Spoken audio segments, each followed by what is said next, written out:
New issue of Barde Biz Business Catalog has been released.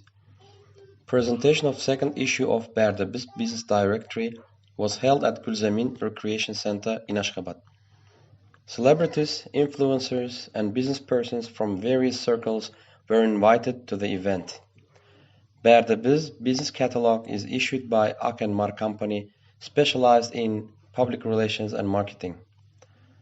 The catalog includes reference information about businesses operating in Turkmenistan in various fields like food and beverages, services, clothes, healthcare, logistics, manufacturing, IT products, home appliances, stores, and many more. Akenmar is one of the businesses launched by Aktam Group. Our target is to boost mainly B2B business in Turkmenistan.